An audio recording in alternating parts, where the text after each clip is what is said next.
Hi, everyone, and welcome. This is Karen Newman. This is the Saturday Human Colony Hucolo webinar. It is Saturday, the 21st of May, 2022. We have a lot of nice, wonderful people in our room, and we'd like to welcome our wonderful, fantastic channel, Jim. Hi, everyone, and welcome. This is Karen Newman. I don't know why it's Saturday Human Colony last time, but there it is again. So, okay, perfect. So let's say who's in the room. We have Angie, Jim, Wendy, Barbara, Gulner, Ian, Joan, Jonathan, Safira, Stephanie, Susan, and the Maven, our new guest. Welcome, everyone. So, hi, Jim. How's it going? Very good. How are you? Very good. Very good.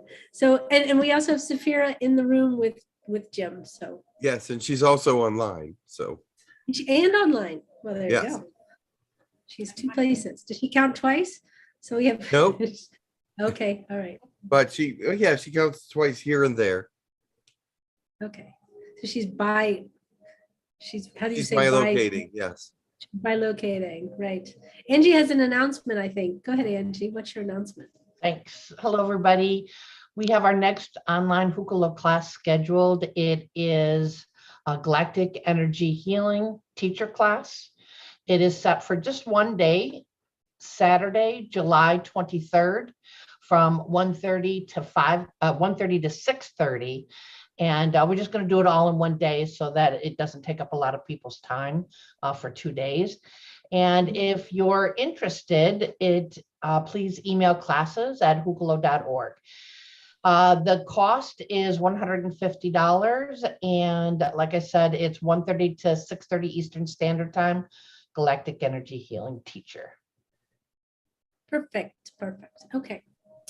All right. So we'll start with some blessings and then we have some requests, but we'll go Barbara, Susan, Wendy. Yeah. Tatakadia tahota hiana, takasihia tahoshodakia, nakatahia tapati hiata kubati, katnahata hata hiata kubati, kishinia patakara ketia, kahahia hoatahia, katapatakiana takashitati, koto korota patiata, kodata kiriti. Blessings and namaste. How the light shines brightly, and how those of darkness cover it. Remember that you are of the light and that you are to expose it, shine through it, and make it into nothing, not because you are destroying it, but you are converting it into light. You are making it into a better place on your world, and many will come alive soon. Perfect. Beautiful. To sia ko e te ai te sukuta he toko te ai toko sia u sia to ia kia hia so te ai ko ia sia ko te ai si ko to ia he sia kia I te ai toko to ia si ko ia te ko ia te he so ia sia to ia si ko ia si kia u si kia to ia si kia si ko to ia. Blessings. If you know who you are, then you are rising. If you are wandering and moving about seeking, then you are rising. But if you are waiting for God to give you something that you do not have without even attempting to try, then you are not rising as much as the others. You must understand God wants you to seek him, so he knows that you are interested in what he has to offer. Thank you. Do you feel the energy? Do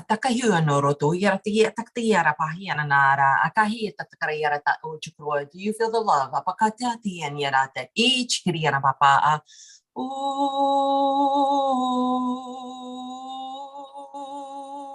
Do you know your own vibration? Akatahire niara, chikira patuira pahiana nata, iti aratayana, iti arakai, anana roira tirana, chikira mai takayanara, atakuduana, tatia, taktia, tuira, tatkura. I need to get the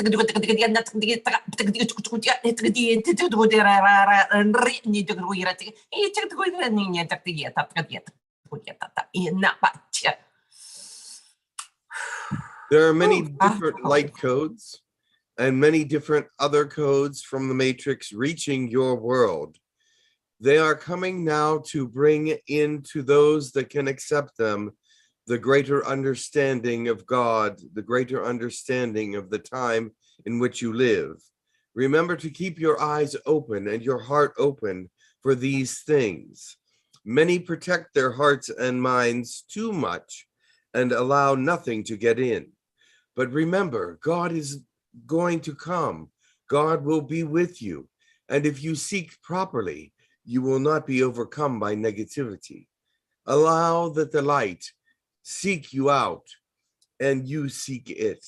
And it will be a mutual bond that will bring you into a greater place and a higher power and a higher energy and a higher love. For love is the greatest of all the gifts, and it will conquer.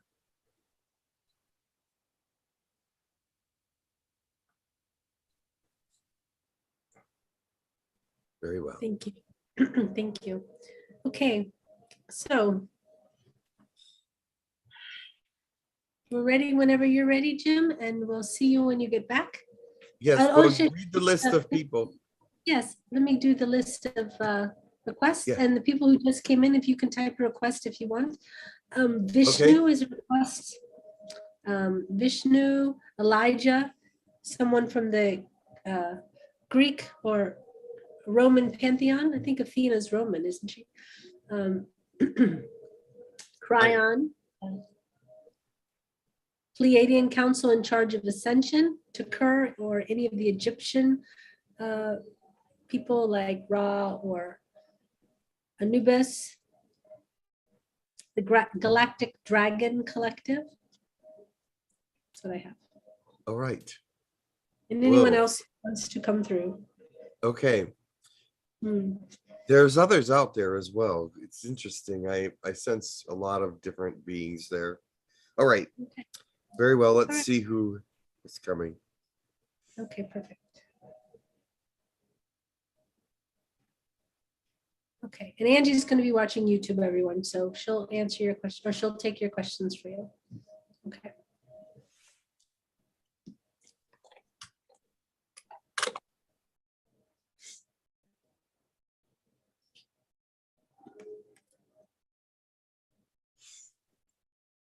Greetings. I am Elijah.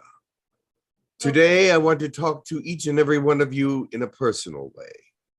It seemed like the prayers that came before this were an introduction to what I wanted to say today, because each and every one of you are important to the ascension, important to the world around you in some way. You are an example. You are a light. You are the love. You are the wisdom and the beauty that is necessary for the world that you are in. Remember, you can be a helping hand to many, not even just the family around you or friends, but reach into the world as well. The golden light of God shines through all things, but now is a time of great awareness. You must understand that the first seal from the apocalypse has been opened. What is that first seal? It is called evangelism. Evangelism is open now. There are those that around the world that are rising up to speak about God and to speak about those things that are to come and to prophesy and to make it understood what will be happening in this day and age.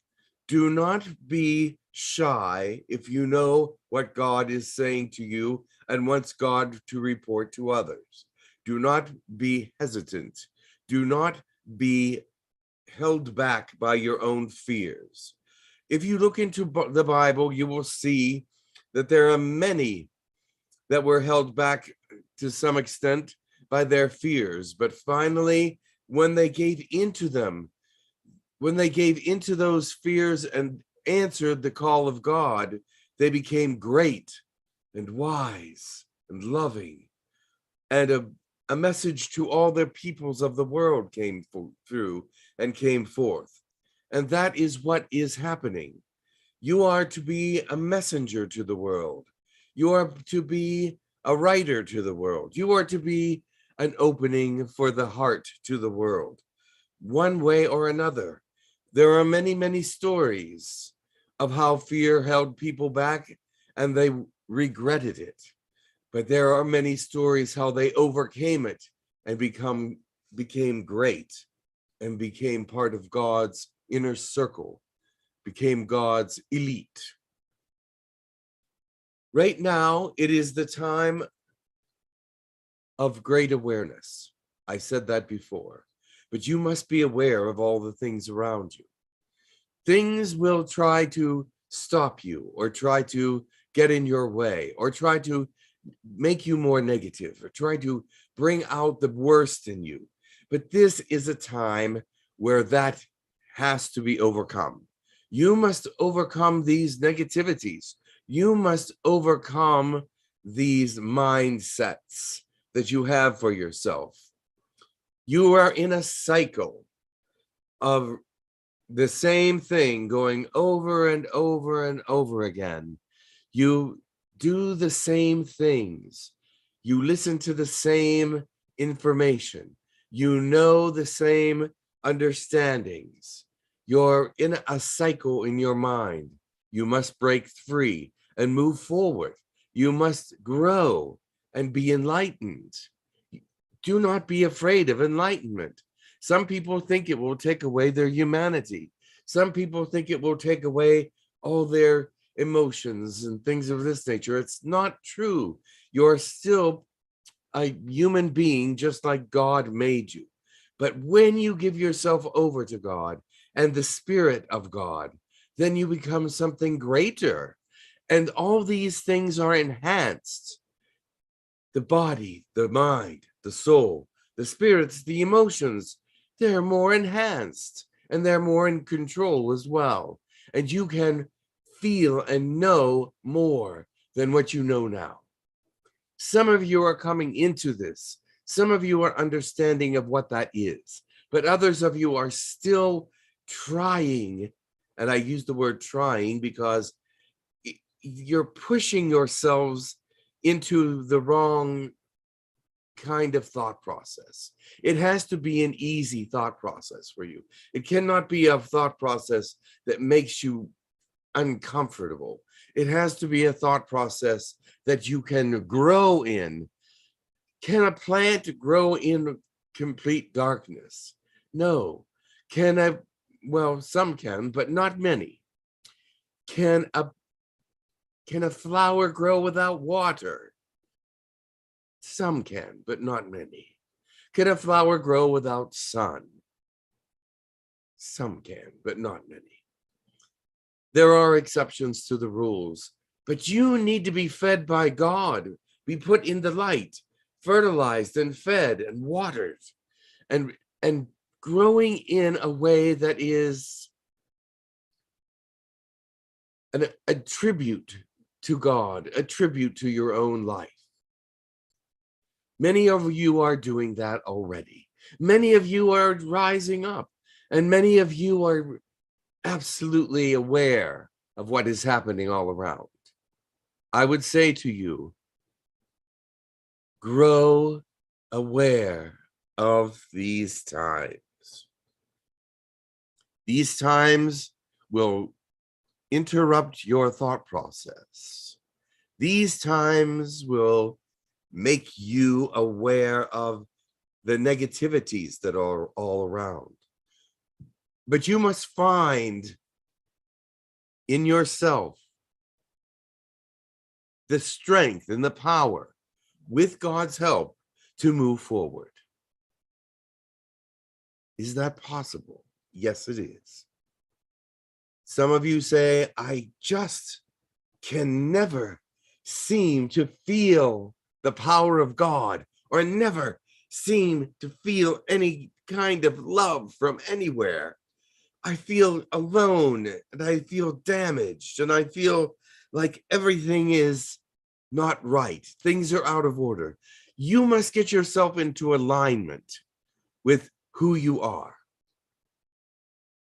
Who you are. And some of you are still saying, I don't know who I am, but you're really not understanding how to become who you are. Prayer, thanksgiving, asking, reading, watching spiritual things. These things can help you grow. But if you're watching things of darkness, if you're watching things just about health, if you're watching things just about the war, then you must start looking at spiritual material. You must start listening to what God has to say through many. Remember, there are some out there that are false, and you will know it by the negative message they bring across. But you will find that there is also positive messages being spoken. Love and beauty and understanding, light and honesty, wisdom.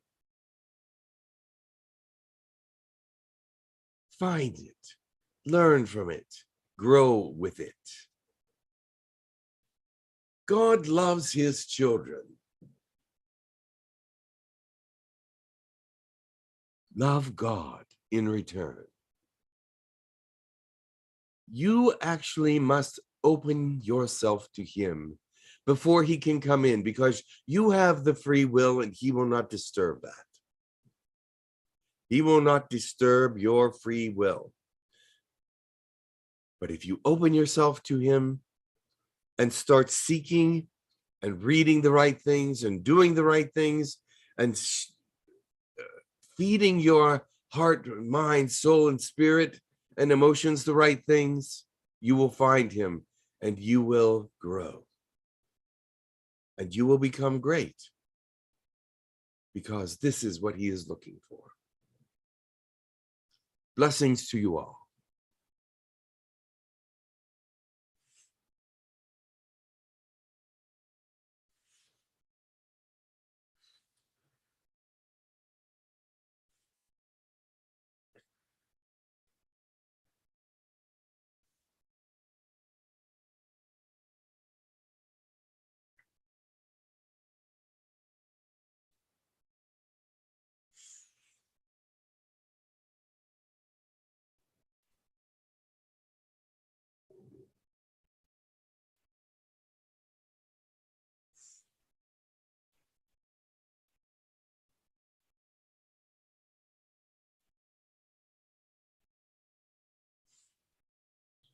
I am Akhenaten, or however you pronounce it in your world. Welcome. Can you repeat your name, please? Akhenaten. Akhenaten. Are you I Egyptian? am an Egyptian, yes. Many may Welcome. know me because I was one of the first to believe in a single God or a single entity of creation. I have come to tell you that that is true. He is there no matter what religion you are in. He is the God of all religions except for the dark ones. And he will love and guide you accordingly. Thank you. But I know there are many questions out there. Yes, Wendy requested you, Wendy and Susan. So we'll start with Wendy and then we'll go to Susan. Go ahead, Wendy. Very well. Thank you. Many of us have had Egyptian lives in the past that are coming up for clearing. Can you speak to why this is happening at this point in time? Yes, it has been happening for a while now. The Egyptians have been coming back and clearing past lives, etc. But we also have a message. Remember that that area of the world in Egypt was one of the very first areas that was made into a control center for those outside of this world. It was a main station for meetings. It was a main station for treaties, a main station for awareness of things going on in the universe and galaxy. It was one of the very first that had intergalactic travel coming and going rather daily. The second was Machu Picchu and Chichen Itza and others, but this was the first area, the Egyptian area. Of course, everybody knows about Atlantis, but Atlantis, they just didn't come and go as much. Ours was more of a base, and theirs was more of a civilization, whereas the Egyptian civilization had a base within it. The Atlanteans did too, but it was not very different than what was going on with our area. We were doing more trade, more treaties, more things of that nature. And there was a lot of things that need cleared up from that era. The technology that was there was greater than most will believe. The Atlantean culture was very similar in technology, but we also had high technology, transporters, ways to get from one part of the universe to the other, stargates, and great communication skills. We also used the grid, just as Atlantis did, for our travels.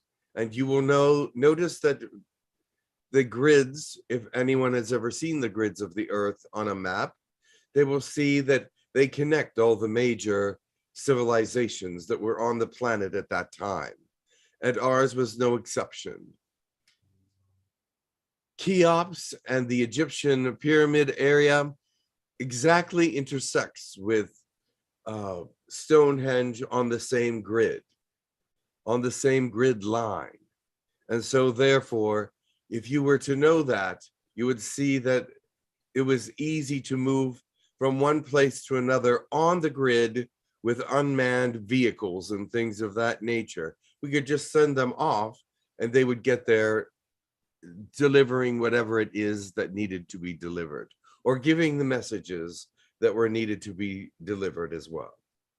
So therefore, it was more of a command post at some points as well, for there are great aliens that became known as pharaohs and great aliens that became known as gods because of their powers, because of the way they handled themselves and were so far above the human way that they could not, people could not understand them in any other way but to call them gods.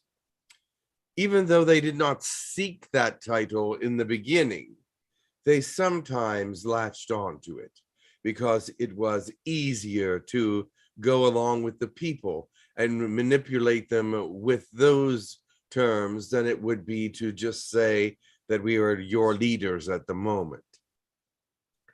Yes. So, yes. Thank you so very much. I know you probably have more to say on that. So I know that I was Isis twin sister Hephaestus during that time for one of my lives. And can you tell me what was my role in that mission time, or I know I've been working on clearing that. So what do you see within me that's left to be cleared, please? Left to be cleared? Very little, actually. But she was someone that was manipulating people and telling them things that were not exactly true, telling them how to move forward in the way she thought was best for them. Now, these people believed in her because she was a priestess. She was someone of power, and she was not someone to take lightly. She had a great energy about her that people recognized and saw as very unusual and very powerful. But she was also a manipulator. So you must understand that is what you're clearing, is that manipulative portion. She also did many good things as well. So it was that she did what she thought was right, but there were moments when she manipulated situations that could have turned out better if she didn't. Beautiful. Thank you. That already started to move energy in my heart just hearing that. Thank you for that awareness. Blessings. You're welcome. Okay, Susan's next. Go ahead, Susan. Hello, Akhenaten. So just recently I discovered that Wendy and I are children of the law of one, incarnated on the planet at this time. And I guess there's a small group of us, but I don't know if you can speak a little bit more about the law of one. If you were, as you mentioned, you were the first one to establish the worship of a single God in Egypt during those times. Did that belief system originate in Atlantis and then was brought to Egypt? The law of one was actually in progress, but not named such. They believed in one God, oneness in unity and understanding between peoples before the law of one was stated as such. It had been advancing in different areas, such as Samaria and Atlantis, and even somewhere in the Greek and Mesopotamian areas. Now, in Egypt, the law of one was named such because of Ra, of the way he handled the information, the intellectual information of it, and the way that the spirit is to be, that he believed should be looked upon and seen. Now, as a collective, the law of one brings all those people together as one. And they believe in one way, one thought process, one understanding, one wisdom, one love. And that seems to be the way of the future, as according to Ra, because everybody must unite. Everybody must be on the same page, if you will. And he is saying to the world that this is the only way for freedom and peace on any planet, is to be in oneness with one another, to be in alignment with the thought processes of one another, and take away the negative portions of it as they show up and show their heads. They must be dealt with in a loving and one kind way. And this is not easy, because the law of one will state that everyone has similarities within them and differences within them. But the oneness is the connection of all those similarities that are positive. It is not necessarily the connection of all those things that are negative. Now, you will have them in separate individuals, and they will show. But the law of one agrees that everyone should be akin to one another, heartfelt love, and that the heart energy is connected to every individual in the universe. Beautiful. So another question, I know I've read that I think Edgar Casey was either incarnated as you, or you're an incarnation of him, or else he was, I think, a high priest in the temples that helped to help the human animal hybrids, those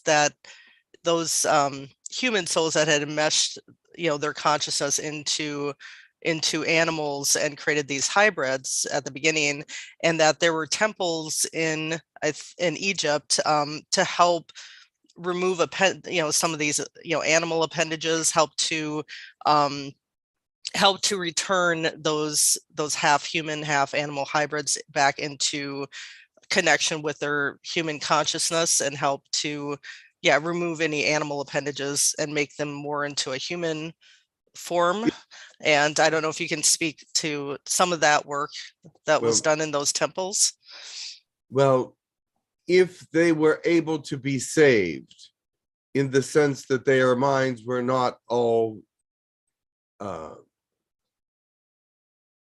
do not know the word. It's conscious.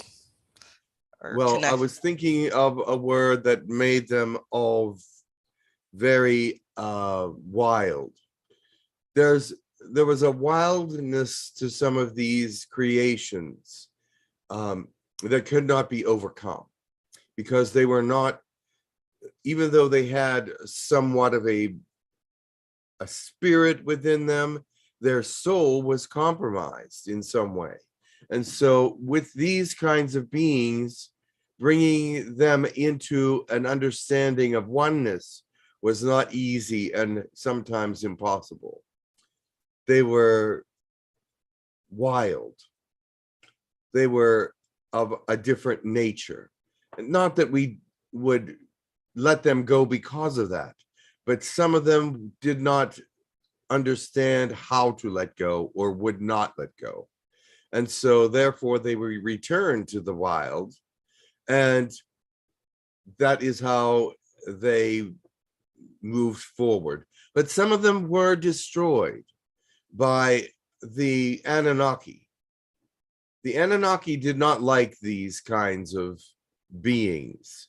The Anunnaki thought them as abominations, whereas we just thought them as hybrids, as you would say.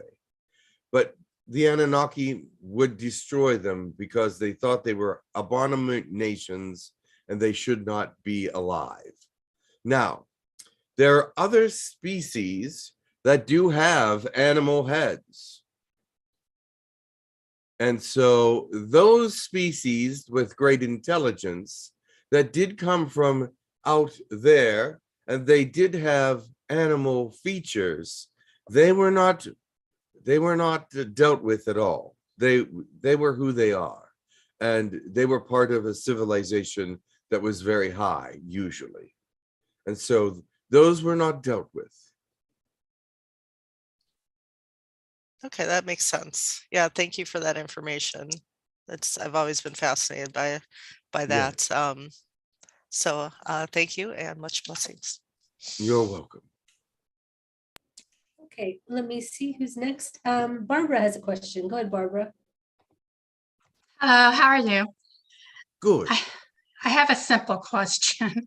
Mine is, if you can confirm this, my understanding that under one of the pyramids, they have a flying saucer that was put down there, buried under the pyramid. Is this true or false?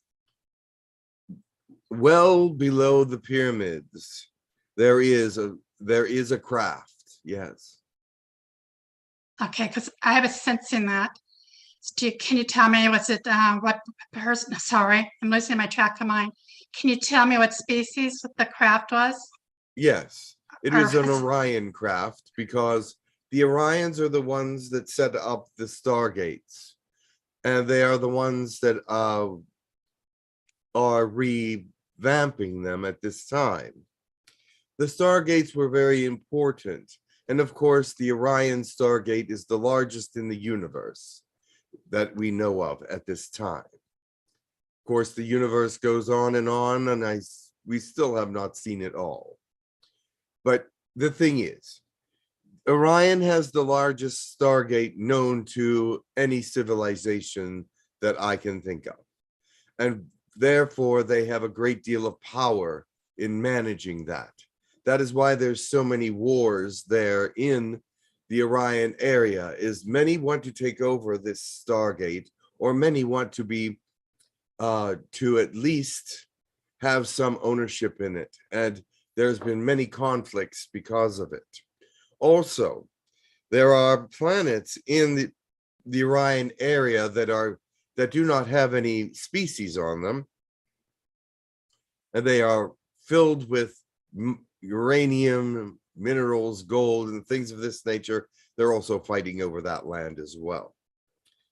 But yes, it is an Orion craft because they are the ones that were originally setting up the stargates. Is there any plans in the future for that craft to be moved or come up above surface? There is already an excavation being done. They have found the pathways down to the craft, but they have not yet uncovered it because the pathways down are steep and long.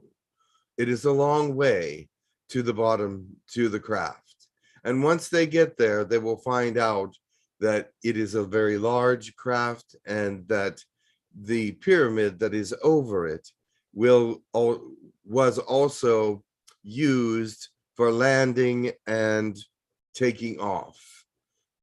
The top part of the pyramids fit the angle of the ships as they came down, and so therefore there were different sizes of ships, and the different pyramids were used for landing areas. Wow, thank you very much. Much love and have a good day. You're welcome. Okay, fine. We'll go to the questions in this room, and then we'll go back to you, Angie. So iPhone, is that Luba? There's a question. Yes, dear. Thank you so much. Greetings. I have one question, actually two, but I would like to ask about Ark of Covenant. Why they are so important? What is the purpose of them? And if they are, how many of them on the earth still now? And if they are activated, what's going on with them? What's the story? A covenant between who? Ark of Covenant. Oh, the Ark of the Covenant. Yes, please. That is in Ethiopia. It is being guarded, and many have tried to go to there and open it, but it cannot, no one can get near it. It's heavily guarded, and it's not safe to be around. There is only one person permitted to see it, and that is the high priest that is around the Ark of the Covenant behind the lead curtains. And the place is known where the Ark of the Covenant is, but no one is able to get through. It's being protected by an ancient group of priests that are very powerful. And an army once tried to come up against this one temple or church or whatever you want to call it, and they were defeated by those that were in the church. They were defeated quite easily, actually. So what is the purpose of What is the purpose? Yes. The Ark of the Covenant has many different relics in it that are very powerful. The purpose of the Ark of the Covenant is just to hold these things until they are to be used again, which no one knows when they will be used. But Abraham's or Moses or Abraham's scepter, there's swords in there that are very powerful. There are also the stone tablets are in there. Also, many other things. The Ring of Solomon is in there. There are many things that are being guarded and kept away from the people because in the wrong hands, they're deadly and can destroy the world. Okay, thank you very much. And then another questions I have, I heard about one Vril, V-R-I-L. Yes.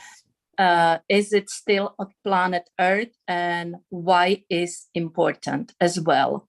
Why is Vril important? Yes, please. And where it came from? Vril is a species. There's a couple different vrills. There is the negative vrills that are very dangerous. They are like they're beings that travel in packs that are covered with bacteria and germs and viruses. And if they attack anyone on the earth, they will most notably die, I would think. But then there's another kind of vril that is not bad. It is ancient, it is knowing, and I do not know all about that kind of vril, but I know that it will come to light again, and the information will be given to the people. I heard that was once in the Czech Republic, and it disappeared. Yes. Yes. And disappear. Yes, it's very possible. And then I do not know where that is. I cannot tell you where that is. We shouldn't know, I think. There is open portal in small town where those entities coming through, and actually one of the soul, he's constantly asking for that one vril.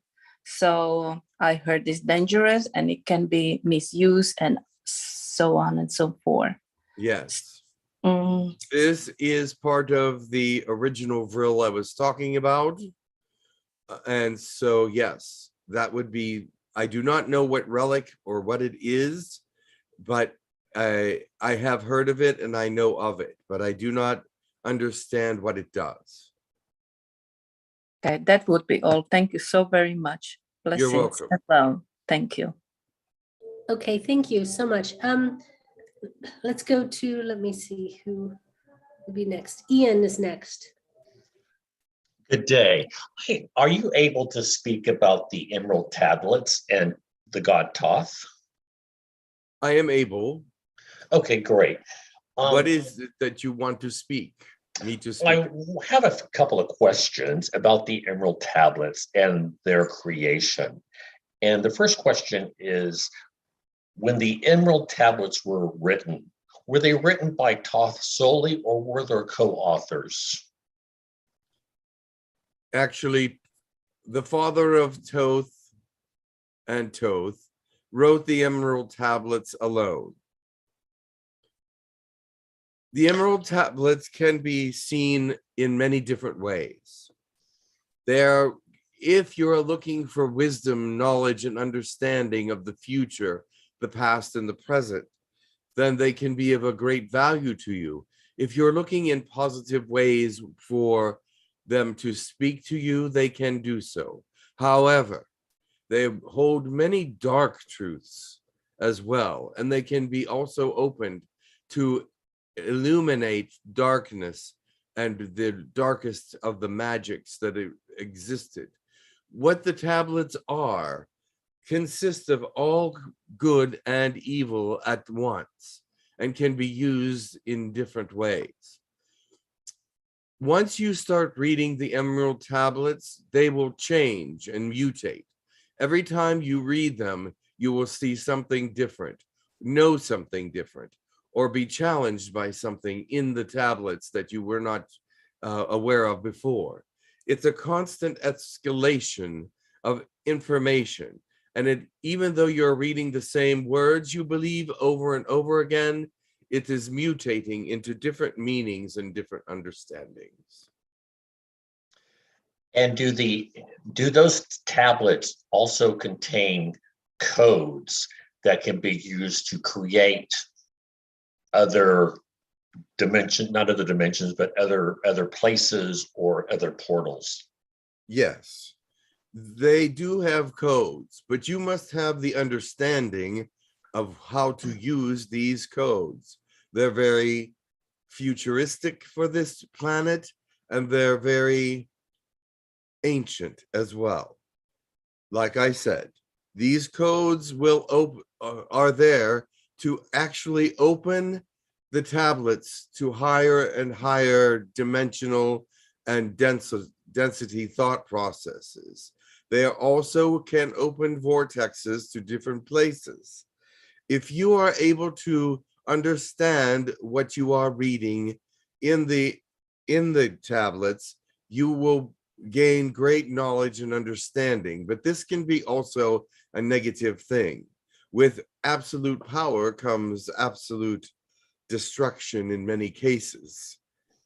It destroys. But you as earthlings are just beginning to understand what these tablets can bring. Are there certain people on the earth today that hold the key to these codes? Keys of the codes, the keys are in your mind. The understanding of the codes is within your brain, within the matrix that is within you. As the matrix passes through you, it may give you the understanding of the keys if you are reading the emerald tablets in a way that it can connect to you. So yes, the matrix will give you the keys. No one has the keys that can be found, but they must be understood. These are keys of knowledge, keys of great power and understanding. So they are not like a key you put in a door or a key that is visible, but these keys are knowledge.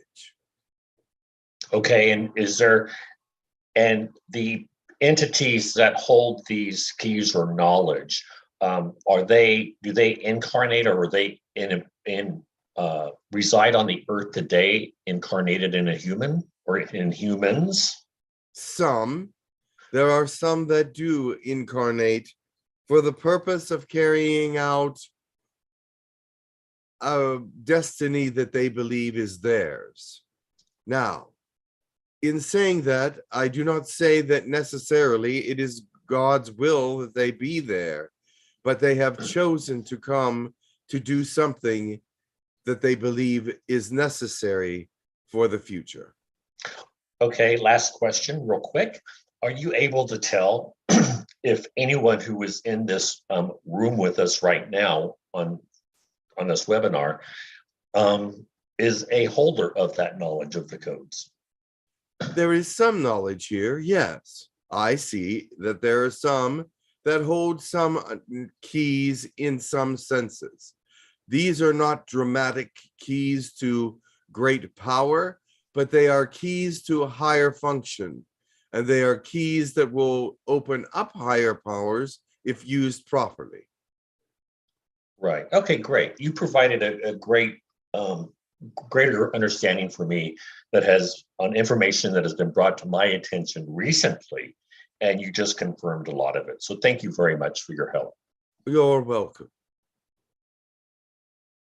Okay, thank you. There's some questions from the YouTube chat that Angie can answer or ask for you, please. Go ahead, Angie. Yeah. We have a question from Elizabeth Laura. She wants to know what connection she has to Egypt. Elizabeth Mora. One moment. Laura, L-A-U-R-A, Laura. Oh, Laura. Elizabeth Laura. One moment.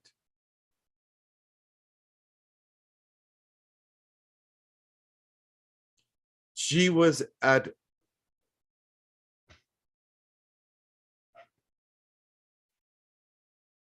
one moment. Yes, she's connected to Abu Simbel. She is not connected to the north of Egypt, but more to the center or south, to Abu Simbel, which is a great megalithic city as well, one that was created by the Orions and the Pleiadians. Also, some Syrians were involved, and it is a very interesting area and very powerful. She was one of the high priestesses there. Catarestus. Her name may not be found in the books of the ancient Egyptians, but Catarestus was there, and she is that person in some respects. She knows how Abu Simbel was created, because it is still a mystery today how it was erected and made as it is.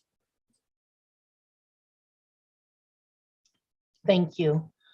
Our next question is from Daniel. He wants to know if you channel with Pedro. And Pedro is an alleged medium from Brazil. I channel with many, but yes, the Pedro is one. Remember this, as I go through channels on this planet, some are better than others. Remember to, if you are a channel, to keep out your own thought processes and keep away from bringing your own knowledge to the surface. Sometimes Pedro can be difficult because he believes he knows more than I do, but he is a good channel and I enjoy being with him. Thank you very much. And Jess M would like to know if she has any Egyptian connections and if you have a message for her. Jess M. One moment, let me connect to her.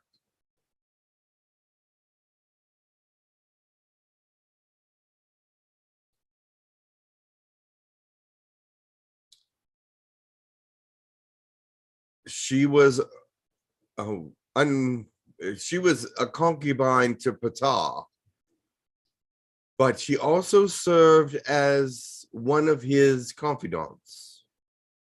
There was only few that Ptah would tell things to, and she was one. Thank you. Daniel also asked if Moses really existed. Yes, Moses did exist. And he was one of those men that were afraid at first to follow God because he did not believe that God was speaking to him. But when he overcame his fear, he became a great man. He had very meager beginnings, as you know. They were looking for those firstborn to kill and slay, but he was put in a basket and sent down a river and was found by a princess. And from there we have an interesting story. Thank you. That's all, Karen. Okay, great. Okay, Joan, oh, sorry, Golnar has a question. Go ahead, Golnar. Hello, Eknaton. How are you? I am well. I have basically two main questions. The first question is, last night I had a very special dream. I think it was a day of ascension to the next dimension, I think, or end of the world, or I don't know how to call it. All of a sudden, the gamma rays starting to fall to the earth, that people had to go under the earth to be protected, and I was also under the earth. But then short after that, I could go to the surface of the earth knowing that nothing will happen to me. And then I saw that some people survived, some people did not survive. And then, yeah, there was this separation between people, and also those who survived started to see the crafts coming from the sky. And yeah, so I just wanted to ask if that's connected to some possible reality, or is it? It sounds to me like a prophecy. It sounds like something to come. Mm-hmm. These kinds of things are possible for the future because the seals are just now starting to be opened. And one of the seals will be pestilence, and one will be the wrath of God. And I see that the wrath of God will just be that he leaves the earth to itself to ruin itself, basically. And but I do not see him as being unloving in this matter. He just wants humanity to learn who they really are and who is in charge. Interesting. I had another similar dream that where everything became completely dark and in the sky, and then there was like thunderstorm, and then all of a sudden again the whole world changed, and there was like white snow and peace, and then again the crafts came and they were throwing around like eggs. I don't know, there were some things in the eggs, so I'm keeping seeing this kind of dreams, and yeah. There will be a time of great peace on the earth as well. It is not yet here, of course, but there will be 1,000 years of peace at least. But peace never lasts. Change is inevitable. Thank you. So yes, what you are seeing is future times, perhaps hundreds of years. Wow. I was actually going to ask to invite Edgar Casey. So is that true that that his incarnation is connected to you? I have been connected to him, yes. Interesting. So but he has changed a lot in his life as a human, as a healer. He was different than I was as a ruler, but I have learned a lot since then. Okay. My other question is that in some private channels, Jim, and also some other channels, they mentioned that I was a priestess in Egypt and or high priestess, and I was connected to you. And I would like to go to Egypt one day, but would you recommend that, or is it something I have transcended? And I mean, would it be good for me to go, or better not? So if you go to Egypt, you will receive downloads from the past and the present.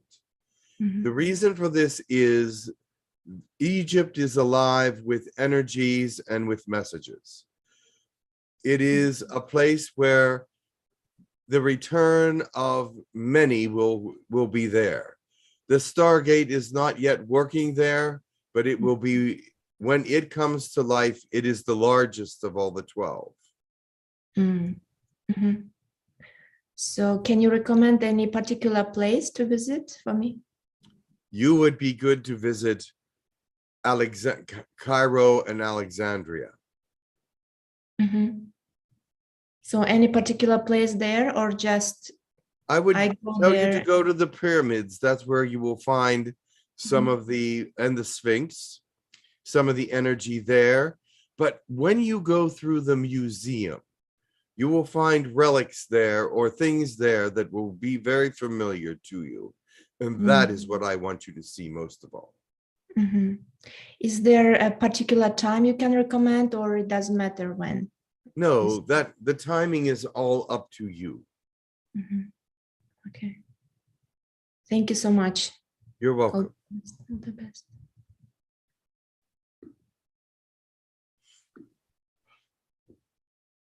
Yes. Anyone else?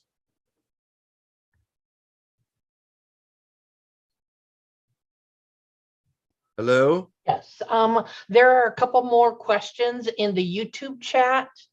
Hey, excuse me, Hey, Matwali said, can you share something about the pyramid that Matwali built in the astral? That he built in the astral? Yes. The pyramids are being reformed in the sense that the Orions and the Pleiadians are working on getting them back into shape. In the astral, many people are updating the technologies within the stargates. Remember this, the old DNA has to be removed from the stargates and new DNA is being put in so that those people that are going to travel the stargates will be able to. What he is doing or she is doing is helping that helping the essence of the stargates to realign. There are many humans in the astral working on the stargates, but they don't know how because they don't have the technical understanding of the stargates, but they are being given information as they travel in the astral and put to work doing, telling people that are in the earth realm what needs to be done. Now, the stargates are not seen yet. They are out of phase with your world. They're in between densities and dimensions. They are not seen, and they will be seen at some time when they are going to be used again. The other thing that humans do in the astral is keep the stargates from being found, keep the stargates from being seen. They can be seen with infrared light. They can be seen with different kinds of rays, but they cannot be seen by the naked eye. And so, as some have been found, the one in Iran especially, has been found by not the people of Iran, but people outside Iran. They have found a stargate there, but they do not know what to do with it or how it works or even its full dimensions. So many things are being done in the astral to build stargates and clear the grids. It is happening in the astral as well as they are working in the physical as well. They know they exist. They just want to find them. Thank you very much. Just one other question. Laura Kurt wants to know, do you see us as a united people in the near future to prepare us for our meeting with our galactic family? You are united with your galactic families, yes, but the Earth will not be united. But you will be united with your galactic families as soon as the first contact completes its second stage. Thank you very much. Christine has a question. No, I'm back. Okay, thank you. And I wasn't actually gone, to be honest. I was just delayed. So before you jumped in, no problem. Okay, Joan has a question, please. Greetings. Greetings. I just have a question about my dream. It's I dream about giving birth on the dream and giving birth to a baby. So can you tell me what does it mean? That can mean many things, but what it says, the first thought that came to me when you said it was a new beginning, a new life starting, a new understanding, a freshness, a reformulation of something. It is about you and about having the ability to change everything that is there. I'm not sure what that means to you, but it does say to me that you are in the midst of some kind of change that can be a rebirth. Wonderful. Oh, that's good. I just want to, and also my other question, is there any past life for me that connected coming out or any clearing that I need to do? Any clearing from the Egyptian past Life, lives? yes. Yes. One moment.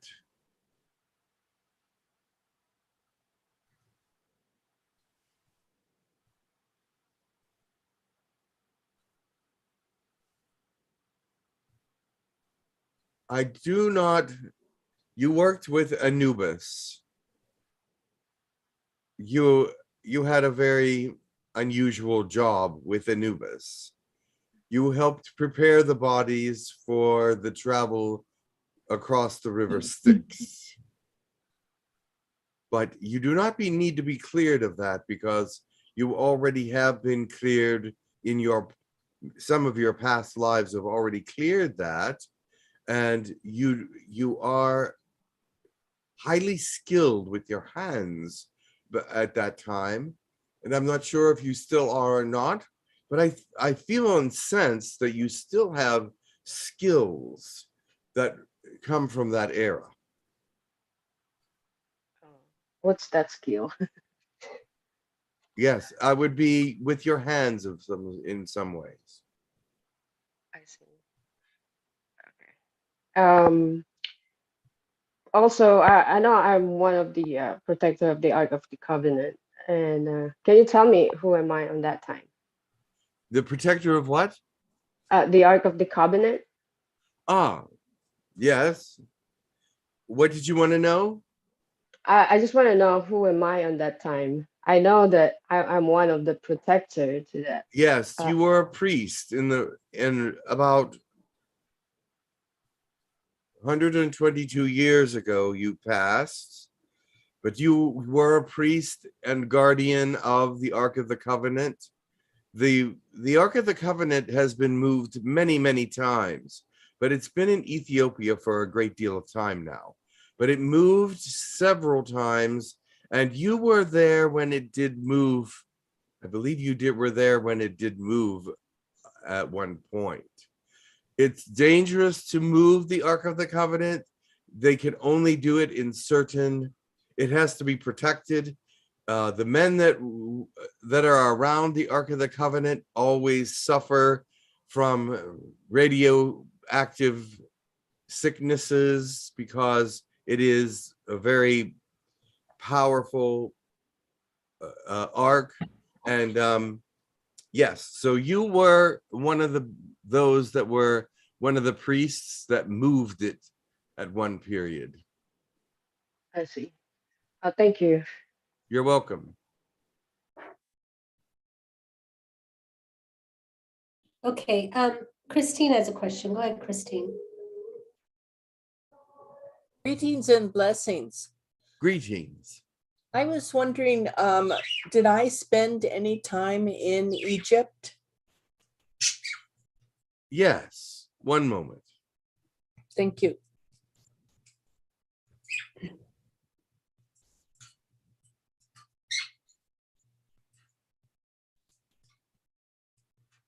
You were in charge of the lower chambers. You were in charge of horses and animals. You were in charge of the different pets that the princes and princesses had. And you were also in charge of the staff there. And it was a large area, actually, that you had in charge. And you were very strict about how the animals were to be treated. You were very strict about how the people were to act with the animals. Thank you, thank you, thank you. That really is, thank you. You're welcome. Okay, thank you so much. Let me see. Okay, we're coming back around to some return questions. So the first one is from Barbara. Go ahead, Barbara. Hi again. I have a question. Do I have any connections in Egypt? And if so, what connections are they? You do have connections in Egypt. Many of you do here. The Egyptian times were very important, and this is an era of the recreation of the technology of such. That technology is coming to life now.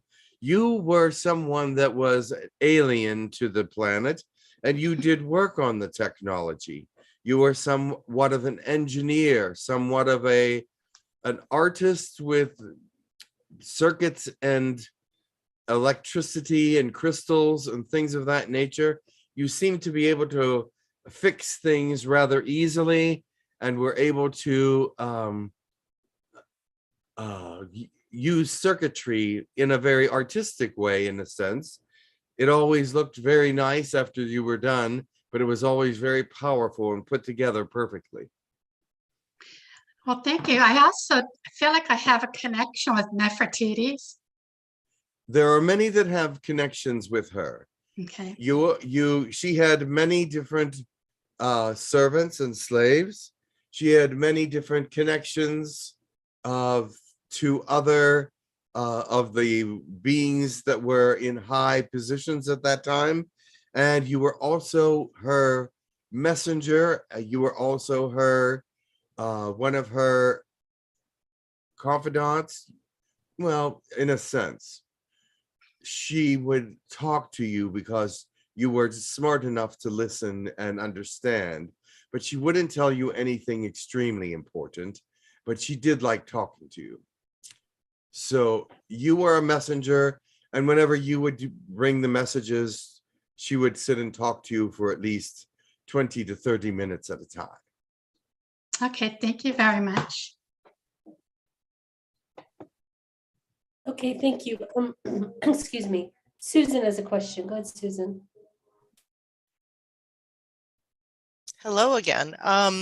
So I recently found out in a channeling from Jim that I was a man by the name of Ramses, not the pharaoh, and that I was connected with, I had connected with Khnum and his daughter, and but I was part of the Orion Council, and I worked on doing treaties as part of the Orion Wars, and also trade with a planet called Terendasis, I believe. Between Yes. yeah, bringing like it sounded like mineral products from that planet to Egypt, and then also trading products of Egypt, I'm assuming, back to that based on those treaties. And I was wondering if you can talk a little bit more about that lifetime, or the trade that existed between Egypt and off-planet trade. Yes, I can. And those treaties as well.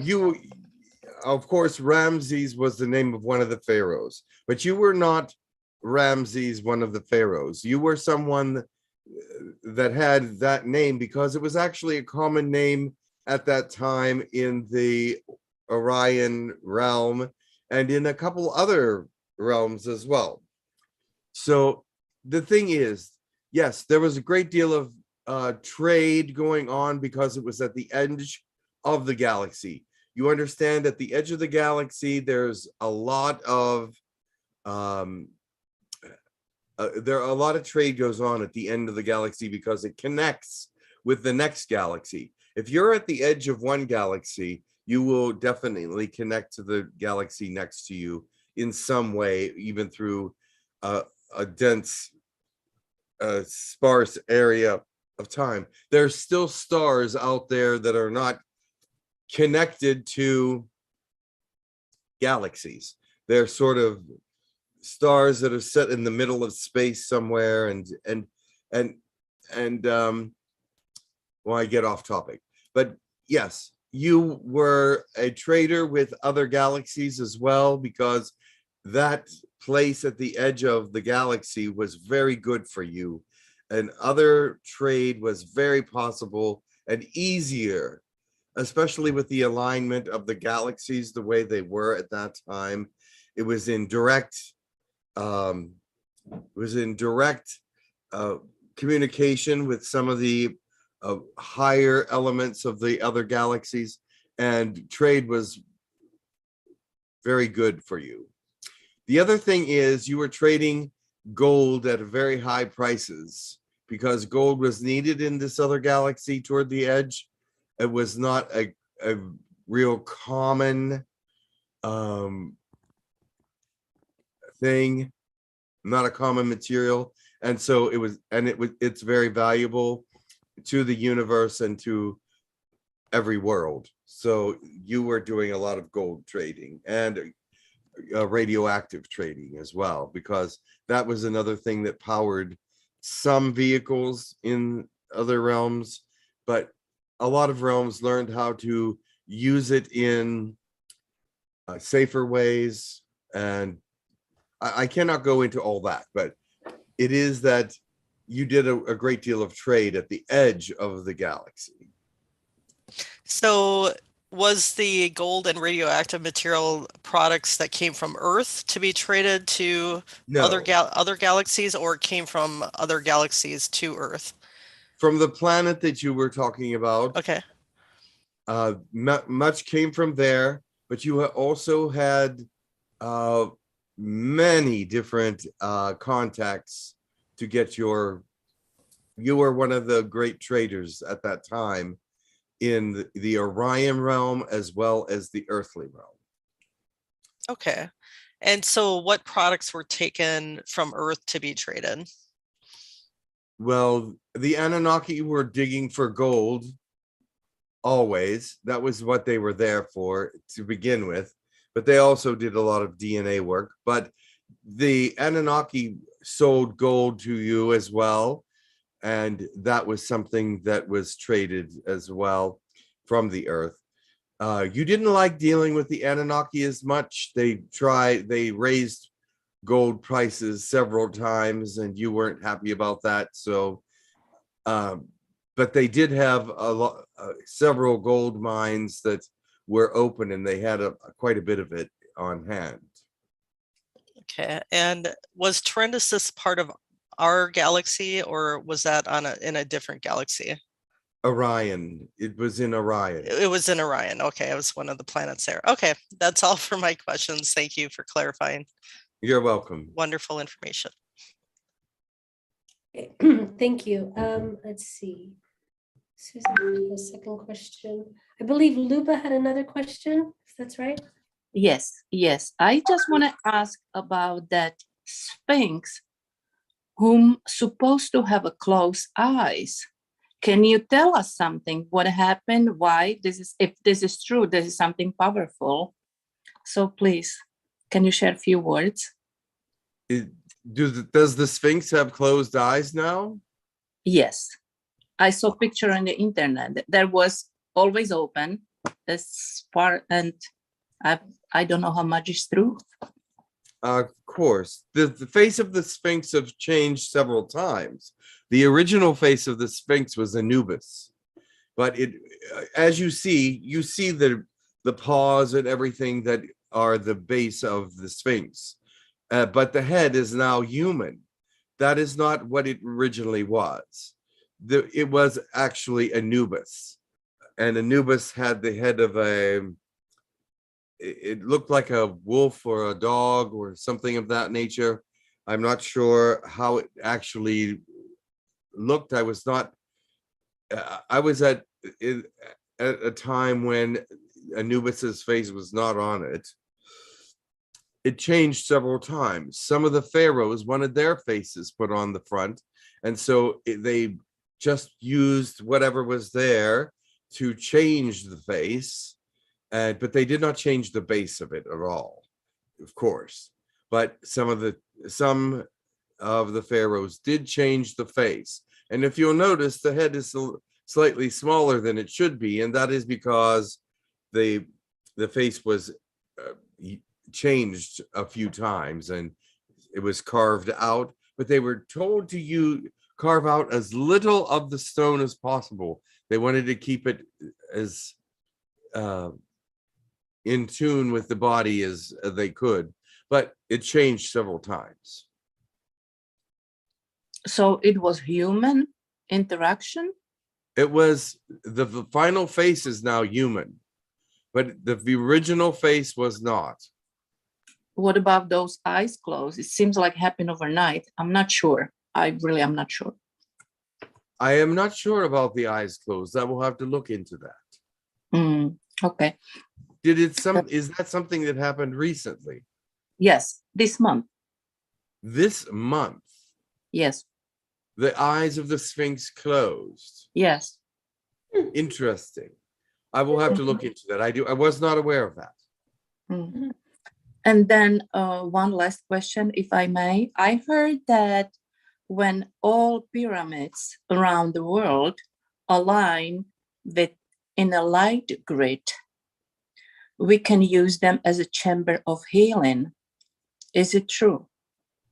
Yes, there is healing going on. All pyramids have some healing energies. Let me tell you why.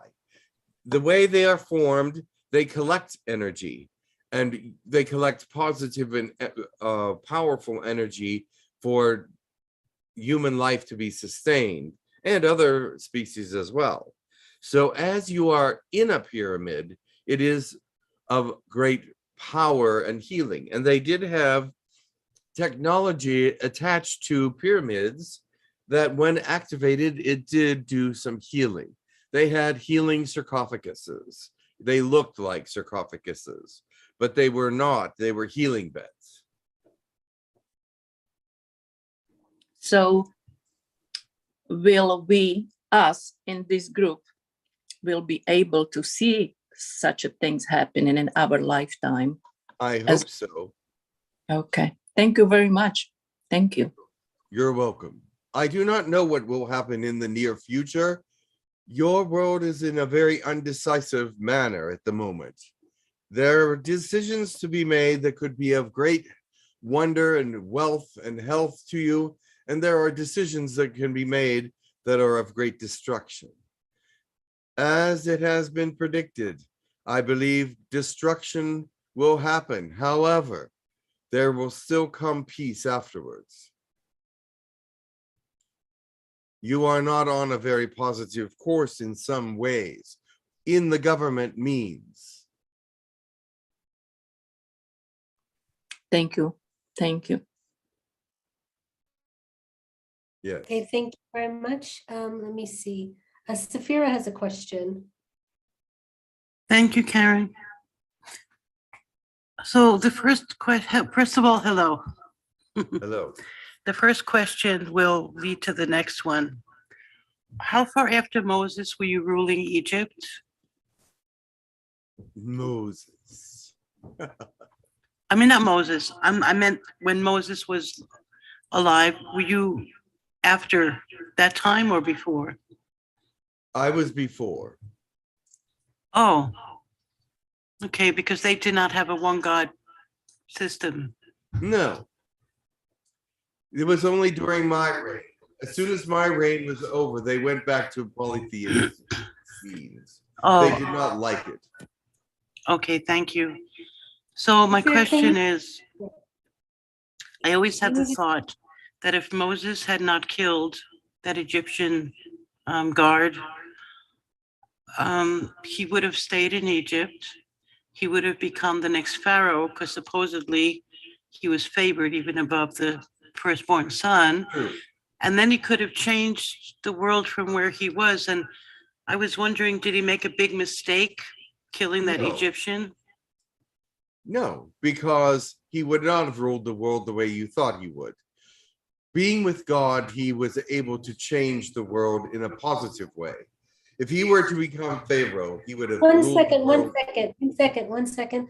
Safira, please mute your mic. You're too close by. It's creating a feedback loop with your mic open. So while Jim's speaking, close your mic. Thank you, Karen. My No apologies. problem. Okay, sorry. We were getting a big, huge feedback loop, Jim. Okay, go ahead. So sorry. What was I saying? I was asking if you said that Moses would not change the world as Pharaoh, as I thought he might. Correct. But well, according to the movie of Moses, he understood who he was and he wanted to change. He was encouraged not to leave, to become Pharaoh. Correct. To change everything once he was Pharaoh. But he would have been a very negative ruler. He would have been, okay. Yes, but with God, with what happened, he had to be repentant, and he had to be reshaped to do the work of God. That has been a question on my mind for so many years. Yes, So thank you very much. you're welcome. Okay, and Very we well. learned some people who are in your rooms using their own computer. We learned something about, okay, there's a question from the Mavis, says, is there a significant personal, excuse me, is there a significance to personal stargates created on Earth or only the big ones in the universe? There are more than, yes, there's a significance to the 12 stargates that are aligned with the 12, actually 13 crystal skulls. And there are many more smaller stargates around the planet, but the large ones can hold many people. The smaller ones, maybe one or two, possibly three. But it is that there is a significance to these larger ones. The larger ones are intergalactic. The smaller ones are interplanetary. So the larger ones can take you to off the planet and into other galaxies even, but the smaller ones just take you to another place on the planet. And their significance is that when first contact comes, these will be helpful in bringing about peace and civilization throughout the world with other species, because other species will be able to travel through these stargates as well as humans. Okay, thank you very much for that. That is all the questions we have for you on this side. Oh, wait, sorry. The question is, what about the tiny ones that he has in his home? Any significance? The tiny ones of what? Stargates? Yes, maybe. Do they have significance? Yes. Oh, yes, of course. The smaller ones were made to get to more obscure areas on the planet. You have your 12 major stargates for the 12 major centers of civilization on the world at that time. The smaller stargates are taking you to smaller populations, such as Native Americans, Siberians, the wilderness people that also, and the islands in the Pacific Ocean that also are aware of alien contact, and they have smaller stargates there because only one or two can go through at a time, and there was a lot of starships that went to different islands and different places as well. And so these were just small, these were smaller ways to get to where they needed to go. And no one could see them come through the stargates. They were small. Many of them were on the side of a mountain, many of them, and it looked like they just stepped through the side of the mountain. So they could not see the actual stargate. I'm under the impression he means teeny tiny ones, maybe tabletop ones or ones that he has in his home. I don't a stargate of that size? Yes, he's saying, does that have any significance? Well, if you have one of that size, it would help you transport from one place to another on the planet, I'm sure, because would that be in your astral form, or would that be literal? No, that would be, if you have a stargate that is open, it must be open, remember, in your possession that's small, you can go anywhere on the planet that there is another stargate. Oh, amazing. Okay, thank you. Okay. There's a question from Christine. Greetings again. I was curious when you said only one or two can go at a time. That means that from the point of entry to the exit, and once they're out on the other side, then two more people, or it can be used by other people on the... Certainly. I think the smaller stargates, I didn't really see any of the smaller ones. I only saw the large one. but I saw that they could fit probably 2 people or maybe 3. I'm not sure, but all of them were the same size. So however many were there getting in, that's how many would turn up on the other side or wherever their destination was. So as that goes, you will see that they could go to the larger stargates as well as the smaller one. But you remember, if you're in a large stargate going to a smaller stargate, only 2 or 3 can go at a time. When Karen was talking about size through a porthole or through a stargate, I was trying to figure out how you can fit a large person through a tiny little. They're larger than that. Okay, so it has to be larger.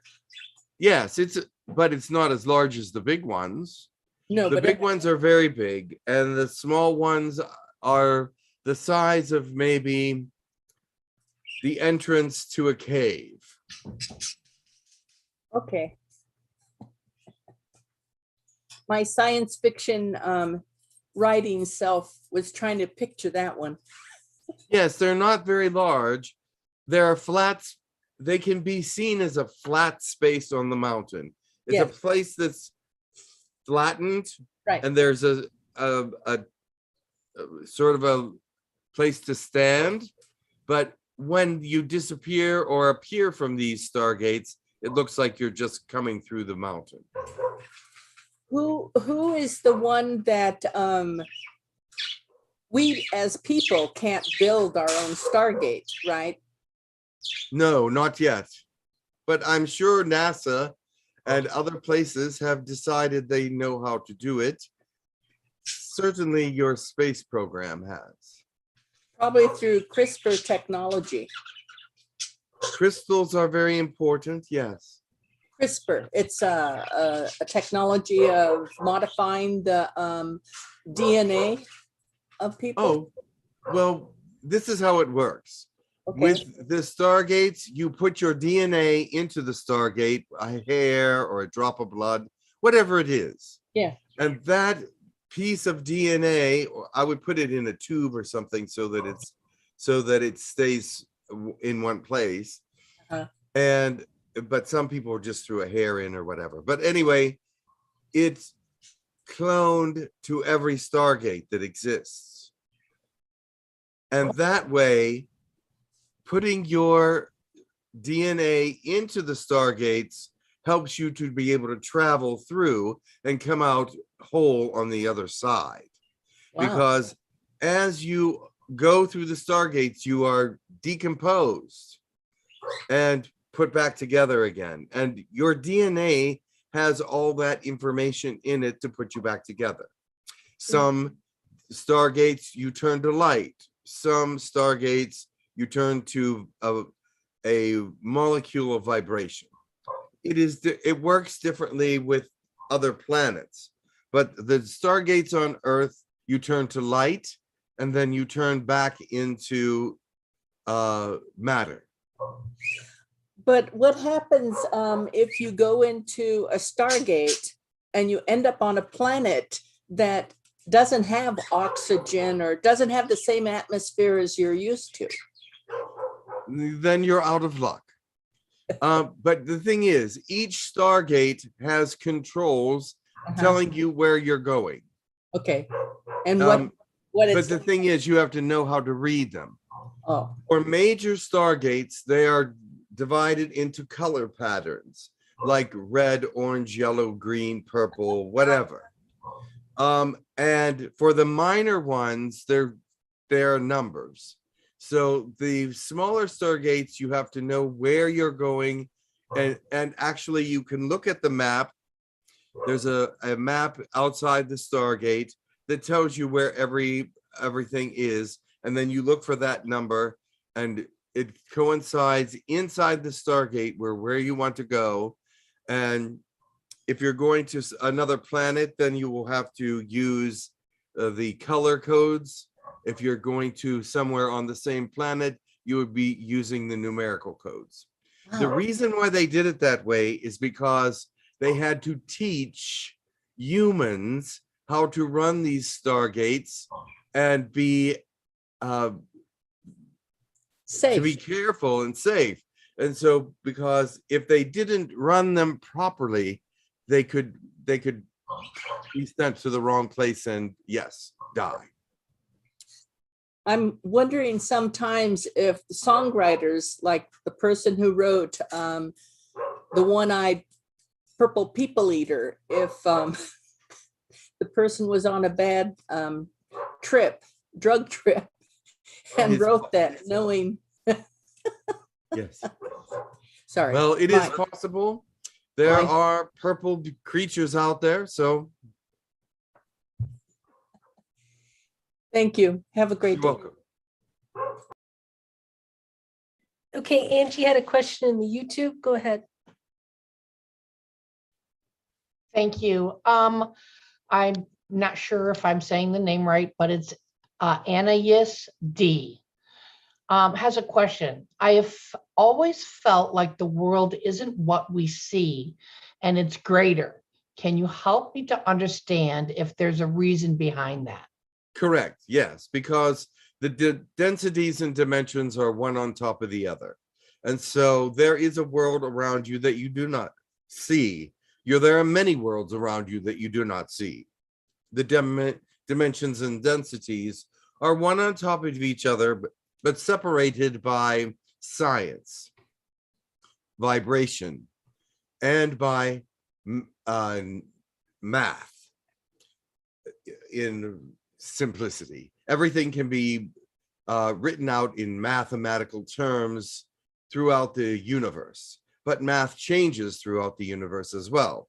There are some equations on Earth that cannot be figured out because in order to figure them out, you would have to have a new kind of mathematics to figure out that equation. And that's why they never figured it out. But in the next density, they may have the answer to that equation because their math is slightly different or includes more than what your math includes here.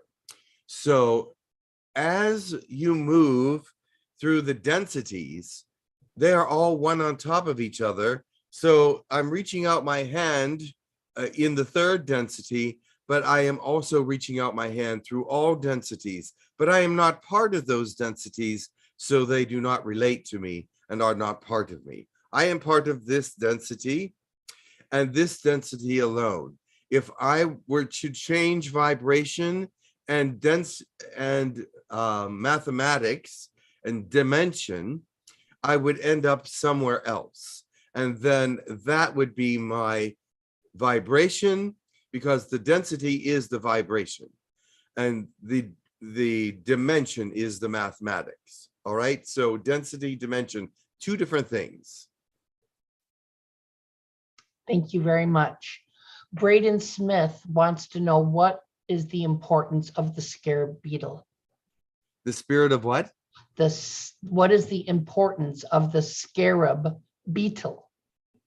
Oh, actually, it is the scarab beetle has many meanings, and they put some meanings on the sides of the pyramids, but they used the beetle symbol because the beetle, the dung beetle, as it is, makes a really big ball. When it's alive, it rolls up sand into a big ball. And that was seen as a very godlike thing to do, in the sense that it shouldn't be able to do those kinds of things, or they thought it shouldn't be able to do this kind of thing. But the scarab was used as a piece of technology as well. It was as a button or a ring or whatever. It could, the scarab had the meaning to move somewhere. And the reason why they use the scarab is because that beetle made a big ball, and they could move off planet with that scarab, with the technology in that scarab. It was just an imitation of something that existed on the planet, but they made it into technology so it would not be seen as technology. Thank you very much.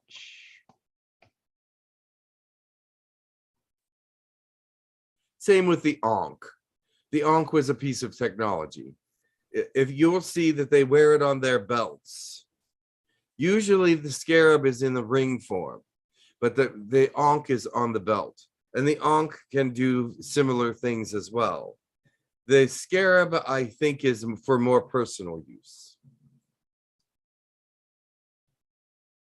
Thank you. I believe that's all the questions here. Very well.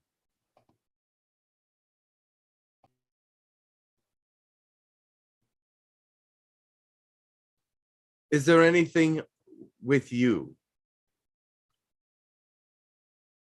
You are muted. Angie, was there anything else? Nope, there wasn't anything else. Okay, thank you. Very well. Oh, that was the end of that question. And I just want to check and make sure there's not any more questions here. No, we're not, but we are actually we only have 10 more minutes left. So, Very well, we should close then. yes, okay. Thank you. It was a fantastic channeling, and there's a request to bring Edgar Casey in for the next one, since there's been so many through lines to Edgar Casey. So, but thank you Edgar for being here Casey with us. You will find Edgar Casey to be a fascinating individual. Perfect. Well, you have been fascinating as well, and we thank you so very much for being here with us. Thank you. I will let you go now. One moment.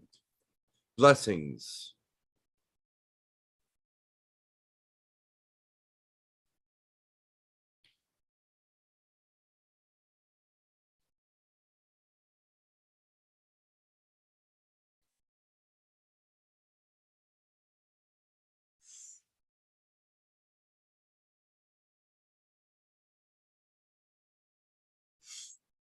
Hello.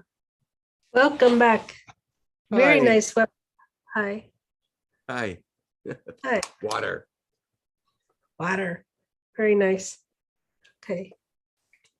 All right. All right. Well, we'll do some blessings, and then we'll close up shop. So All right. Angie did a blessing to open. So why don't we go Angie Safira? Does she want to do a blessing or not? No, she said no. Okay. Okay, we'll go Angie, Wendy, Susan then. Okay. All right. Great. All right, I just want to close with my announcement, which is our next class is scheduled, which is Galactic Energy Healing Teacher Class. It is on Saturday, July 23rd, 1:30 to 6:30 p.m. Eastern Standard Time. The cost is $150. If you are interested in this class, please email classes@hucolo.org and I will get information out to you. All right, blessing. Or if you even have questions about what galactic energy healing is, please contact her as well. Yes. So, because a lot of people are going, what's that? So it's being taught in many countries now. It was given to Earth by Tukur a while back, several years ago. And it's really a powerful modality for healing. So just to let you know. Perfect. Okay, Angie, go ahead with your blessing. Tu arisiki mia tua chacha. Ya anuachi karoto. Mia hatu kura. Ichi chika no arata. I bikini uhuri I ja akana ura. You are bombarded with information daily. Let the things that are necessary seep in and be meaningful to you. Do not waste time on those things that do not enlighten you or concern you, for they will just be a waste of time. Thank you. Okay, Wendy, go ahead. Atakiyo nuhu yarata ata iriti etako uhonya. a kuinyaraki e tijuana na iti a kohoiana na iti a pakuiana na raka iti atapuana a pa inyuruti o kiara na ichkriana ata unuruku urutu a hai chiri kiama atahi tikirana no era et kriana ate et kruana na iti aniara atuhuianara aka iriti onyu. Connect to God as much as possible. Be in constant contact through prayer and praise, blessings, and however you can. Being in contact with God in all ways and constantly will help you to understand that He is with you constantly and knows who you are. Be with Him in spirit and emotion and thought and in every way that you can, because your balance depends on Him and your balance depends on you with Him.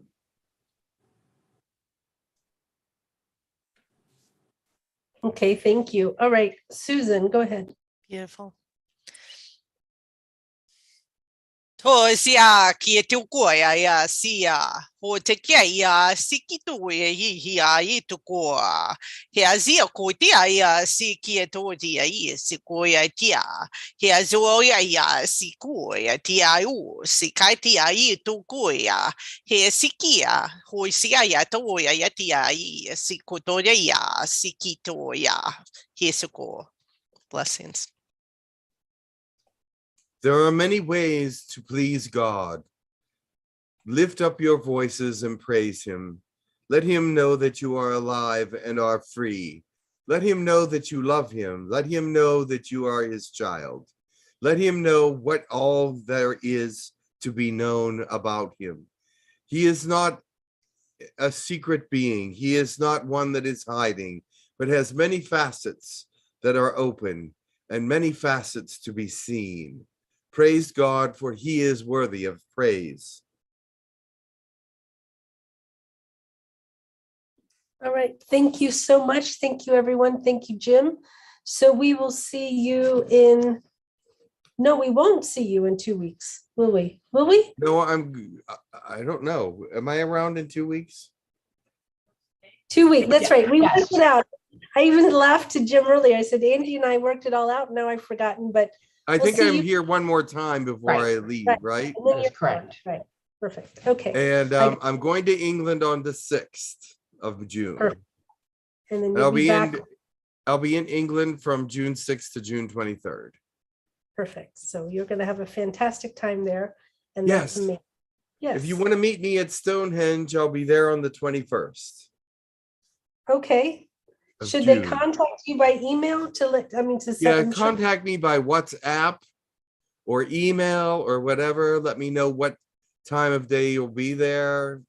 I have to figure out what time of day I'm going to be there as well. So I'm gonna, Probably have a plan. Yeah. yep. Perfect. So I know it's not going to be the earliest time, probably midday. That's fantastic. Okay, perfect. So we will see you in 2 weeks. And then in the meantime, everyone can see if they can get to England so they can meet you at Stonehenge. I'd love it. I'd love everybody to be in England. That would be great. All right, perfect. Okay, so much love to you. Everyone have a great week and we'll see you next time. Thank you, everyone. Thank you for your great questions. Thank you to everyone in the YouTube chat, all our subscribers, and to everyone who supports Human Colony every month with their donations. Thank you.